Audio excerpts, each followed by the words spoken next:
Hello दोस्तों, welcome back to the channel Ramson tutoring. आज मैं आपको अकाउंटिंग कॉन्सेप्ट्स के बारे में बताने वाला हूँ।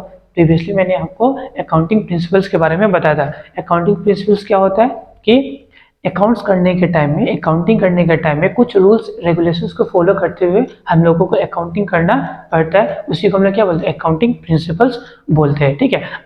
और अकाउंटिंग प्रिंसिपल्स और अकाउंटिंग कॉन्सेप्ट मिलता जुलता ही दोनों है। ठीक है। कुछ कुछ माइनर डिफरेंस मैं आपको बताऊंगा। ऐसा आपको बहुत टाइम ऐसा भी लगने वाला है ना कि बहुत सारा पॉइंट्स में आपको ये लगेगा कि ये अकाउंटिंग प्रिंसिपल्स में मैंने जो पॉइंट्स पढ़ा था वो अकाउंटिंग कॉन्सेप्ट में आ रहा है। तो ऐसा हो सकता है, ठीक है, क्योंकि दोनों मिलता जुलता ही कॉन्सेप्ट होने वाला है। ठीक है। क्या डिफरेंस है मैं आपको बताऊंगा। ठीक है। तो चलिए गाइस, बिना किसी देरी के हम लोग स्टार्ट करते हैं अकाउंटिंग कॉन्सेप्ट। अकाउंटिंग कॉन्सेप्ट सबसे पहले क्या होता है, ठीक है, जब भी हम लोग फाइनेंशियल स्टेटमेंट बनाते हैं या जब भी हम लोग फाइनेंशियल स्टेटमेंट बनाएंगे या अकाउंटिंग करेंगे तो उस टाइम में कुछ चीज़ों को हम लोग को आधार मान के, बेस मान के, एजम्पशंस मान के अकाउंटिंग करना पड़ेगा, जिससे कि क्या होगा पता है, हम लोग का अकाउंटिंग अच्छा हो, इफेक्टिव हो, ठीक है, ड्यूरेबल हो, ठीक है, रिलायबल हो, ठीक है, कंपेरेबल हो, ठीक है।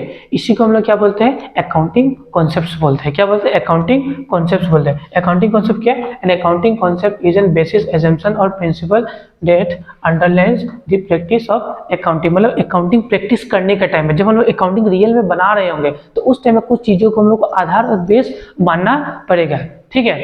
This concept provide the framework and preparation and the presentation of the financial statement. They help ensure that the financial information is reliable and relevant and comparable. ठीक है। अगर इन सभी चीजों को हम लोग बेस मान के, आधार मान के करेंगे अकाउंटिंग, तो क्या होगा, इससे अकाउंटिंग क्या होगा, रिलायबल होगा एंड रिलेवेंट होगा एंड कंपेरेबल होगा। ठीक है। तो आई होप आपको अकाउंटिंग कॉन्सेप्ट समझ में आ गया होगा। अकाउंटिंग कॉन्सेप्ट क्या होता है बच्चों, अकाउंटिंग कॉन्सेप्ट का मतलब ये होता है जब भी हम लोग अकाउंट्स करेंगे, फाइनेंशियल स्टेटमेंट प्रिपेयर करेंगे तो कुछ चीजों को आधार बेसिस मान के हमको अकाउंटिंग प्रैक्टिस करना पड़ता है। ठीक है। जिससे कि हम लोग का अकाउंटिंग रिलायबल हो, कंपेरेबल हो। ठीक है। इसी को हम लोग क्या बोलेंगे, अकाउंटिंग कॉन्सेप्ट बोलने वाले। ठीक है। नेक्स्ट आपको इसी अकाउंटिंग कॉन्सेप्ट का types of accounting concept. Accounting concept के क्या क्या टाइप्स होता है। सबसे पहले एंटिटी कॉन्सेप्ट होता है। कि अब सबसे पहले क्या होगा, एंटिटी कॉन्सेप्ट। तो एंटिटी कॉन्सेप्ट क्या होता है बच्चों, पता है आपको। एंटिटी कॉन्सेप्ट ये बोलता है कि बिजनेस एंड बिजनेसमैन दोनों अलग एंटिटीज होते हैं। मतलब बिजनेस अलग और बिजनेसमैन अलग होता है। बिजनेस अलग एंड बिजनेसमैन अलग। और ये कॉन्सेप्ट ये बोलता है आपको कि अकाउंटिंग हमेशा बिजनेस के पॉइंट ऑफ व्यू से होता है, ना कि बिजनेस मैन के पॉइंट ऑफ व्यू से होता है। ठीक है। और जो भी ओनर होगा, बिजनेस होगा, वो बिजनेस के लिए क्या होगा, इंटरनल लायबिलिटी होगा। क्या होगा, इंटरनल लायबिलिटी होगा। ठीक है। अकाउंट एंटिटी कॉन्सेप्ट देखिए बच्चों क्या होता है। This concept assumes that business and businessmen are two separate entities. All transactions recorded from the business point of view. देखिए क्या लिखा है, this concept assumes that the business and businessmen are two separate entities. दोनों अलग होते हैं, दोनों अलग एंटिटीज होते हैं। ऑल ट्रांजेक्शन, जितना भी ट्रांजेक्शन होगा, from the point of view of business, from the point of view of business and not from the point of view of businessman. मतलब बिजनेसमैन के हिसाब से कुछ भी नहीं होगा। ठीक है। Business owner is treated as a creditor of the business. और जो भी ओनर होगा ना बिजनेस का, वो बिजनेस के लिए क्या होगा, इंटरनल लायबिलिटीज होगा। क्या होगा, इंटरनल लायबिलिटीज होगा। जैसे कि मैं एक एग्जांपल देता हूँ आपको और अंडरस्टैंड हो जाएगी कि क्या होता है। मान लीजिए मिस्टर क्या थे पता है ना आपको, मिस्टर पीके, और ये उनका क्या लिमिटेड था, पीके लिमिटेड, जो पीते रहते ना, पीके लिमिटेड। तो मिस्टर पीके ने 1 लाख रुपीज अपने बिजनेस में इन्वेस्ट किया था। ठीक है। तो देखिए, हालांकि मिस्टर पीके ने अपने बिजनेस में 1 लाख रुपीज इन्वेस्ट किया था, हालांकि ये बिजनेस क्या है, उनका है, बट एंटिटी कॉन्सेप्ट ये बोलता है कि ना, बिजनेस अलग और बिजनेसमैन क्या हो गया, अलग। जो पीके ने बिजनेस में 1 लाख रुपीज लगाया है वो बिजनेस के लिए क्या हो गया, बिजनेस ने पैसा लिया है तो मतलब बिजनेस के लिए क्या हो गया, तो लायबिलिटीज हो गया। क्या हो गया, बाद में बिजनेस को वापस पीके को क्या होगा, लौटाना पड़ेगा in the form of interest and in the form of profit बोल दीजिए। ठीक है ना। इसीलिए बिजनेस एंड बिजनेसमैन दोनों क्या है, सेपरेट एंटिटीज है। ठीक है। और अकाउंटिंग हमेशा किसके पॉइंट ऑफ व्यू से होने वाली है, बिजनेस के हिसाब से, ना कि बिजनेसमैन के हिसाब से। आई होप अब आपको ये एंटिटी कॉन्सेप्ट अंडरस्टैंड हो चुका होगा। फिर नेक्स्ट आपका मनी मेजरमेंट कॉन्सेप्ट क्या होता है। मनी मेजरमेंट कॉन्सेप्ट क्या होता है बच्चों, अच्छा से देखिएगा, एक बार में आपको अंडरस्टैंड हो जाएगी कि मनी मेजरमेंट कॉन्सेप्ट होता क्या है। ठीक है। देखिए, only those transactions are recorded. Transactions मैंने बताया था क्या होता है ट्रांजेक्शन। अगर आप लोगों ने ट्रांजेक्शन्स के बारे में आप लोगों को पता नहीं है तो प्रीवियसली जाइए और ट्रांजेक्शन्स देखिए मेरे प्रीवियसली वीडियोस में।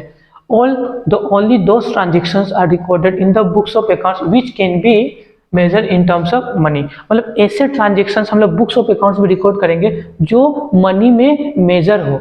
ठीक है, जैसे कि मान लीजिए मान लीजिए मेरे क्लोथ शॉप है। क्या शॉप है? क्लोथ शॉप है। मैं कपड़ा में डील करता हूँ, तो मैं कस्टमर्स को बेचने के लिए कपड़ा मैंने खरीद के लाया, 1 लाख रुपीस का मैंने कपड़ा खरीद के लाया, तो 1 लाख रुपये को मैं अपने बुक्स ऑफ अकाउंट्स में क्या करूंगा? लिख दूंगा, मतलब रिकॉर्ड कर दूंगा। और मैंने मान लीजिए 2 लाख का सामान किसी को बेचा, तो 2 लाख रुपीस में अपने बुक्स में क्या कर दूंगा? रिकॉर्ड कर दूंगा। ठीक है, जो भी गुड्स एंड सर्विसेज पैसा में होगा तो उसी को हम लोग क्या करेंगे?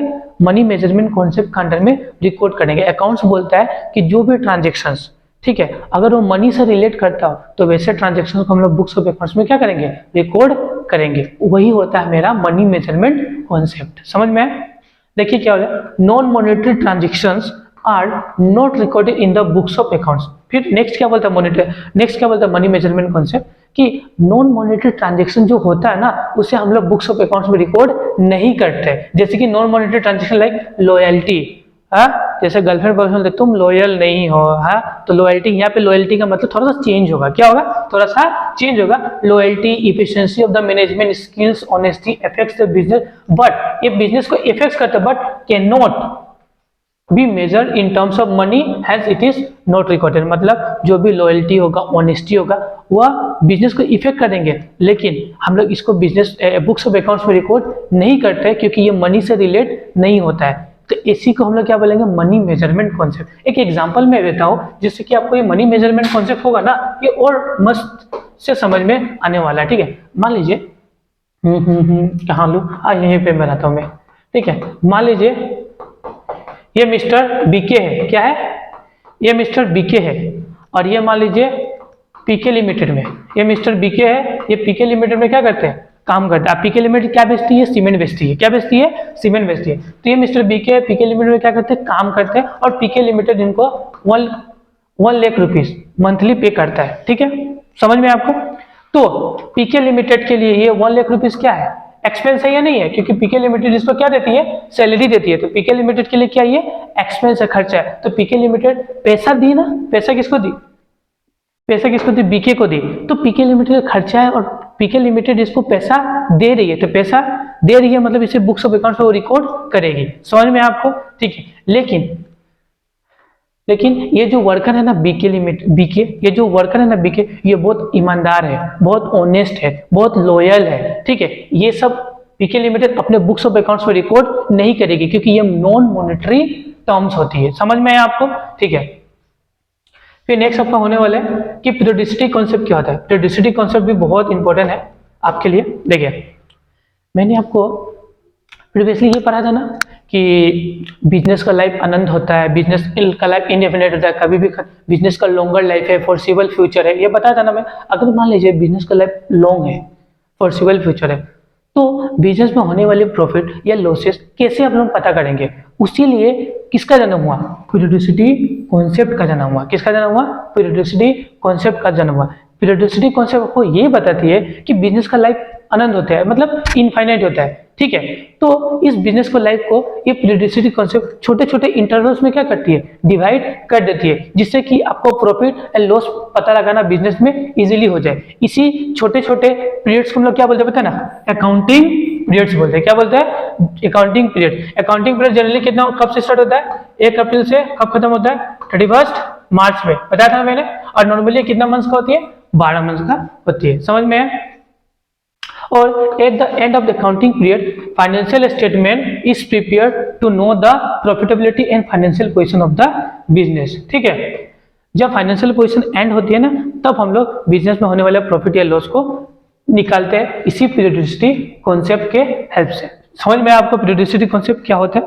ठीक है, फिर नेक्स्ट आपका होने वाली है कि कॉस्ट कॉन्सेप्ट क्या है। ठीक है, कॉस्ट कॉन्सेप्ट आपको ये बताती है कि हम लोग जो भी goods, services and assets business में खरीद के लाते हैं ना, उसे हम लोग हमेशा किस पे रिकॉर्ड करेंगे, पता है, कॉस्ट प्राइस पे रिकॉर्ड करेंगे, ना कि मार्केट प्राइस, ना कि सेलिंग प्राइस। ठीक है, जैसे कि मैं एक एग्जांपल से आपको ये बताता हूँ। ठीक है, मान लीजिए मैं रहता हूँ आसाम में, मैं रहता हूँ कहाँ में, आसाम में, मैं रहता हूँ आसाम में, मैंने मैं रहता हूँ आसाम में, मेरा आसाम में बिजनेस है, और मैंने कुछ पहले दिल्ली में, कहाँ पे, दिल्ली में मैंने एक लैंड खरीदा था कुछ साल पहले, मतलब 10 ईयर्स बैक, 10 ईयर्स बिफोर, मैंने 10 ईयर्स 10 साल पहले मैंने दिल्ली में एक लैंड खरीदा था, इसका कीमत था 20 लाख रुपीज। मैं रहता हूँ आसाम में, मैंने लैंड खरीदा था दिल्ली में, क्योंकि मैं सोच रहा था कि मैं दिल्ली में भी बिजनेस स्टार्ट करूंगा, इसलिए मैंने लैंड एक ले लिया था। ठीक है, तो आफ्टर, अभी मान लीजिए कितना साल, अभी क्या चल रहा है, रिसेंटली मैंने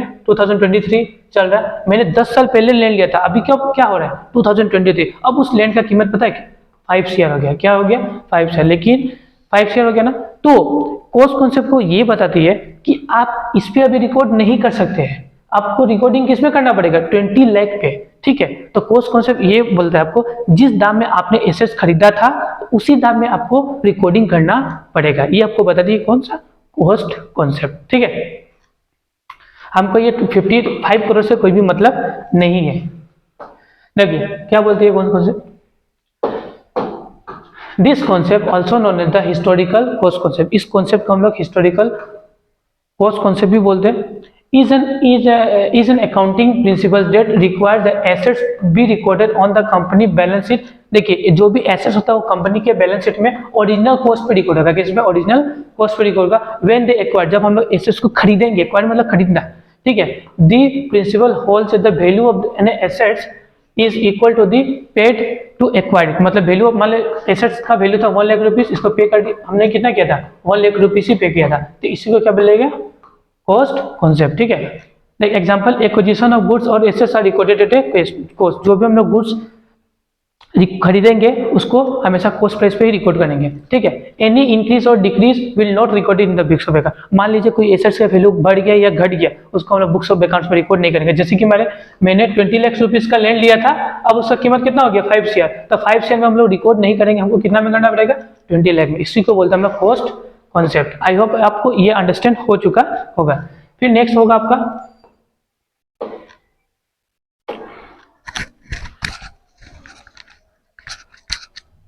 नेक्स्ट आपका होने वाली है कि डुअल एस्पेक्ट कॉन्सेप्ट क्या होती है। देखिए अभी जो आप लोग अकाउंट्स करने वाले वो डुअल एस्पेक्ट्स पे ही बेस होने वाला है। ठीक है ना, डुअल एस्पेक्ट अकाउंटिंग सीखना बहुत ज्यादा ही जरूरी है और इसका मतलब समझना तो और ज्यादा ही जरूरी हो जाता है। ठीक है, डुअल एस्पेक्ट कॉन्सेप्ट देखिए क्या होता है। जैसे कि मान लीजिए हर सिक्के का दो पहलू होता है, हर सिक्के का दो पहलू, हेड या टेल होता है। ठीक है, पता है ना आपको। उसी तरह डुअल एस्पेक्ट्स ये बोलता है कि हर ट्रांजैक्शन का डबल इफेक्ट होता है, एक होता है क्रेडिट तो दूसरा होता है डेबिट। ठीक है, ठीक है, ठीक है।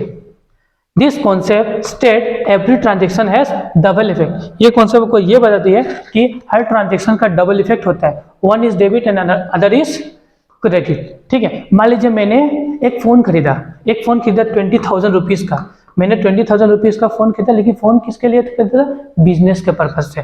तो 20,000 रुपीज मैंने जब फोन खरीदा था तो फोन मेरे लिए एसेट्स था। क्या था, एसेट्स था। एसेट्स भी मैंने समझाया है, अगर वो समझ नहीं आपको प्रीवियसली वीडियो देखिए जहाँ पे एसेट्स आपको और अंडरस्टैंड हो जाएगी। ठीक है, तो मैंने मान लिया 20,000 रुपीज का फोन खरीदा, तो मेरे पास एसेट्स आया मतलब मेरा क्या हो गया, एसेट्स डेबिट हुआ। क्या हो गया, डेबिट हुआ, मतलब क्या हो गया, प्लस हो गया। ठीक है, और एसेट्स तो आया लेकिन मेरे पास से क्या, पैसा भी क्या हो गया, गया मतलब मेरे पास 20,000 रुपीज मेरे बैंक से क्या हो गया, कम हो गया, मतलब अकाउंट मेरा क्या हो गया, क्रेडिट हो गया। तो हर ट्रांजेक्शन का डबल इफेक्ट होता है, एक होता है डेबिट, दूसरा होता है क्रेडिट। क्या लिखा हुआ देखिए, assets are always equal to liabilities. अगर मान लीजिए मैंने 20,000 रुपीज का सामान खरीदा तो मेरे पास एसेट्स हो गया, लेकिन हमको 20,000 रुपीज को देना भी है तो मेरे लिए लायबिलिटीज भी हो गया। क्या हो गया, तो हमेशा एसेट्स हमेशा किसका इक्वल होगा, लायबिलिटीज का, और डेबिट हमेशा किसका इक्वल होगा, क्रेडिट का। आई होप अब ये आपको अंडरस्टैंड हो चुका होगा कि आपका डुअल एस्पेक्ट कॉन्सेप्ट क्या होता है। डुअल एस्पेक्ट कॉन्सेप्ट का सिंपल सा मतलब ये होता है कि हर ट्रांजेक्शन्स का डबल इफेक्ट होता है, एक होता है डेबिट, दूसरा होता है क्रेडिट।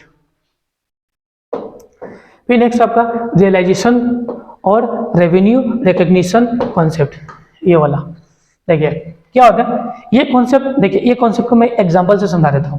मान लीजिए ये मिस्टर पीके है, ये मिस्टर कौन से, मिस्टर पीके, और इन्होंने मिस्टर डीके को, ये मिस्टर पीके है, इन्होंने मिस्टर डीके को 1 लाख का क्या बेचा, सीमेंट बेचा, क्या बेचा, 1 लाख का सीमेंट बेचा। और मिस्टर डीके बोले मैं तुम्हें पैसा 1 मंथ बाद दूंगा, 1 मंथ बाद दूंगा। मिस्टर पीके बोलते तुम तो मेरा दोस्त है, तुम ले जाओ, कोई बात नहीं, तुम मुझे 1 मंथ बाद पे कर देना, ठीक है। तो जब इन्होंने इसे सामान बेचा तो गुड्स का ओनरशिप, गुड्स का कंट्रोल, गुड्स का रिस्क टोटल का टोटल किसको ट्रांसफर कर दिया, डीके को ट्रांसफर कर दिया। जब एक सेलर अपना गुड्स का टोटल ओनरशिप, टाइटल वगैरह सब किसी बायर को ट्रांसफर कर देते हैं तो उस केस में इनके लिए क्या हो गया, ये रेवेन्यू हो गया, क्या हो गया, तब उनके केस में क्या मानेंगे, इनके लिए रेवेन्यू हो गया। मान लीजिए मेरा एक दुकान है, ठीक है, मैं किसी को बाकी में सामान बेच रहा हूँ, वो बोल रहा है मुझे 2 दिन 3 दिन बाद पैसा देगा, तो हम उस टाइम यही मान लेंगे कि मैंने इनकम कमा लिया, मैंने सेल, उसे ओनरशिप ट्रांसफर हो गया, मैंने जब उसको ओनरशिप ट्रांसफर कर दिया मैंने, और उसी टाइम में मैं ये मान लूंगा कि मैंने सेल कर दिया और मेरा रेवेन्यू जनरेट हो गया। इसी को बोलते हैं हम लोग रियलाइजेशन और रेवेन्यू रिकॉग्निशन कॉन्सेप्ट। समझ में आया? देखिए क्या लिखा है, The realization concept, also known as the revenue recognition principle, is an accounting principle that specifies when the company should recognize revenue. According to this concept, revenue should be recognized when is earned. ठीक है, जब हम लोग सामान बेच दिए मतलब हम लोग क्या हो गया, रेवेन्यू अर्न कर लिए, ठीक है। रिगार्डलेस, देखिए मान लीजिए मैंने पीके ने डीके को सामान बेचा, हालांकि पीके अभी उसको पैसा नहीं देगा, फ्यूचर में देगा, लेकिन पीके यही समझेंगे कि मैंने क्या किया, इनकम कमा लिया, रेवेन्यू जनरेट हो गया। समझ में? Under the realisation concept, revenue is consider earn when the following criteria. Following criteria में हम लोग रेवेन्यू अर्न करते हैं, देख लीजिए क्या क्या क्राइटेरिया है। देखिए, the seller has transfer the risk and rewards the ownership to the buyer. जब सेलर, एक मान लीजिए कोई भी सेलर जब रिस्क एंड ओनरशिप बायर को ट्रांसफर कर देता है तो वो मान लेगा कि मुझे रेवेन्यू जनरेट हो गया। The seller has no further involvement and control over the goods and service.